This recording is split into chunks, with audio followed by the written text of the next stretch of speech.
न सर्व यज्ञम ये न मना ब्रह्मदेव स्थिरम कृत्वा ब्रह्म विचारे स्थिरम कृत्वा। वो कौन देव है, ऐसा विचार करते करते उसमें शांत हो गए। एकदम बड़ी बड़ी महान साधना है, महान पुण्यदायी, महान सुखदायी। आर्टिफिशियल सुख नहीं, अंतरात्मा का सुख मिलेगा।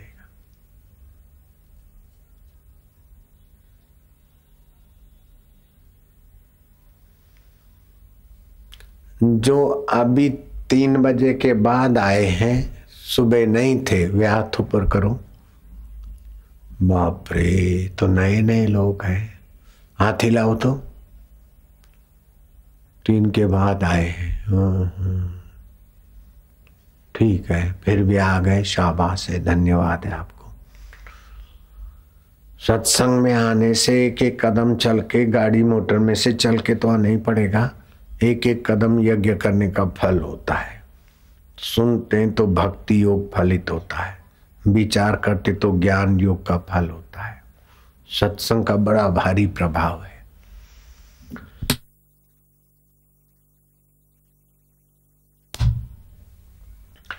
एक दारू पीने वाला अपना बर्थडे को भी सुबह सुबह दारू पिया आया है नाश्ता में, और वैश्या के पास गया चांदी की थाली में सूखा मेवा फ्रूट लेके। रास्ते में जाते जाते कोई संत की जगह था, वो वहां थोड़ा ठोकर लगा, गिर पड़ा। संत तो देव हो गए थे, भगवान में मिल गए थे। उनका कुटिया का टूटा फूटा कोई जगह में पैर आ गया। सवा मुहूर्त वहां पड़ा रहा, फिर उसको अच्छी जगह पे पड़ा रहा। संत सत्संग करते थे, उनकी चरण में उसका विचार अच्छा हो गया कि अरे मैं क्या करता हूँ, आज जन्म दिवस है और सुबह सुबह दारू पिया और फिर वैश्या के पास जाता हूँ, मेरे जैसा कौन दुष्ट है। पश्चाताप किया। संत के द्वार पर पाप करने से भी पाप ज्यादा लगता है, और पश्चाताप करने से पाप ज्यादा कटता है, जल्दी कटता है। अन्य क्षेत्रे कृतम पापम तीर्थ क्षेत्रे विनश्यति, तीर्थ क्षेत्रे कृतम पापम वज्रलेपो भविष्यति। तो जहाँ संत महात्मा रहते हैं, ईश्वर आत्मदेव का ध्यान, वो जगह तीर्थ हो जाता है। आज तक जो तीर्थ बने हैं, भगवान का पदारविंद या तो भगवान को पाए हुए संतों का पदारविंद, वही जगह तीर्थ बन जाती।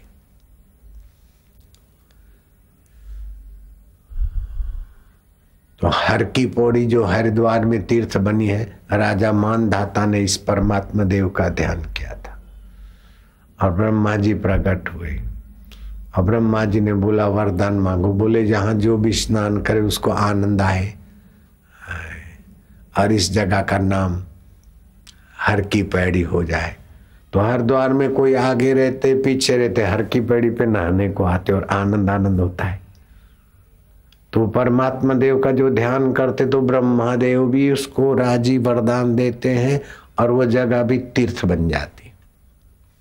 ऐसे अहमदाबाद में बड़वाशा को प्रदक्षिणा करते लोगों की मनोकामना पूरी हो जाती है, तीर्थ बन जाता है। सूरत में आश्रम है तो लोग ऐसी जगह पे, लुधियाना में है तो कुटिया के आगे लोग बैठते तो उस परमात्मा देव का चिंतन करते, मनोकामना पूरी हो जाती, प्रॉब्लम सोल्व हो जाती। तो ये परमात्मा देव को पाए हुए संत की जगह पर थोड़ी देर वो मूर्छित रहा, बाद में उसका मन बदल गया। वो वैश्या के पास जाना कैंसल करके अच्छी जगह दान पुण्य कर दिया। कुछ समय के बाद उसकी मृत्यु हुई तो यमराज ने पूछा चित्रगुप्त से, तो हिसाब बोला और कुछ नहीं, खाली सत्संग में परमात्मा देव में शांत रहने वाले संत की जगह पर ये गिर कर पड़ा था। सवा मुहूर्त तक उसका पुण्य हुआ कि सवा मुहूर्त तक इंद्र पद मिलेगा, बाद में 1000 साल का इसको नरक होगा। बोलो पहले नरक भोगना है कि इंद्र पद भोगना है? बोले 1000 साल के बाद सवा मुहूर्त कौन इंतजार करे, पहले इंद्र पद का सुख देख ले। तो मंगलम भगवान मंगलम, इंद्र पद का राज्याभिषेक, शॉर्ट टेम्पर। सोचा कि ये तो सवा मुहूर्त में तो चला जाएगा।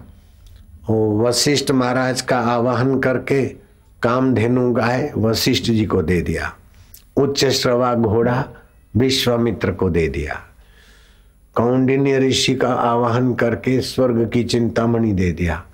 इंद्र अपने गुरु को बोलता कि ये सवा मुहूर्त में तो स्वर्ग का सारा वैभव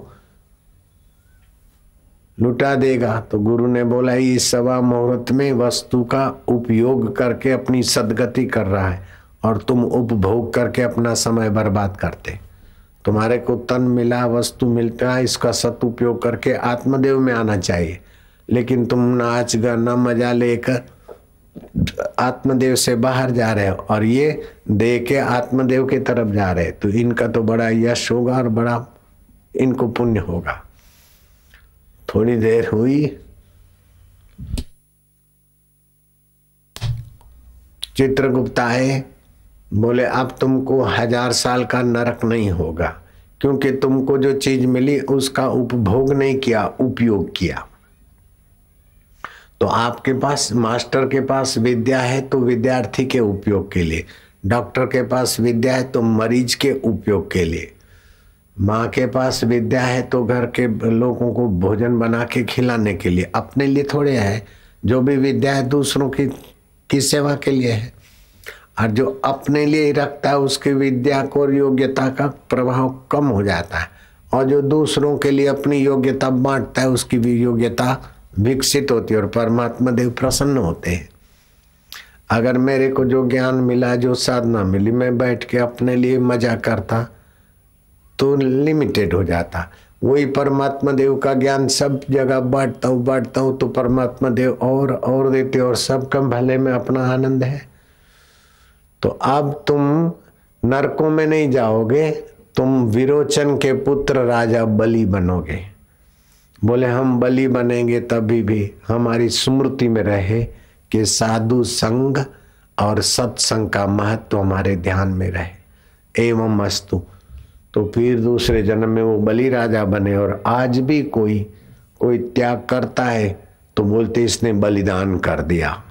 इस पत्नी ने पति की सेवा में अपना विषय विकार बलिदान कर दिया, इस पति ने ये बलिदान कर दिया, इस संत ने ये बलिदान, बलि राजा का नाम आता है।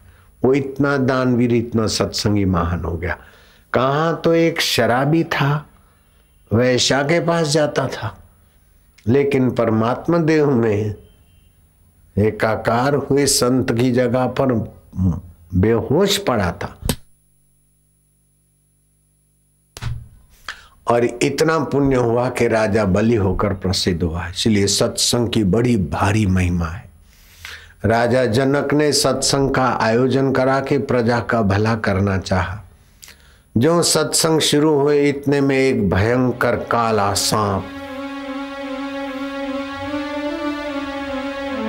समझ गए, स्नेक,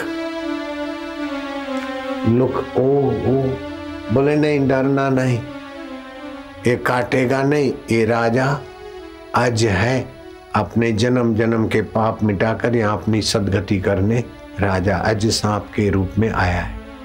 अष्टावक्र ने बोला कि बैठे रहना, ये सांप काटेगा नहीं।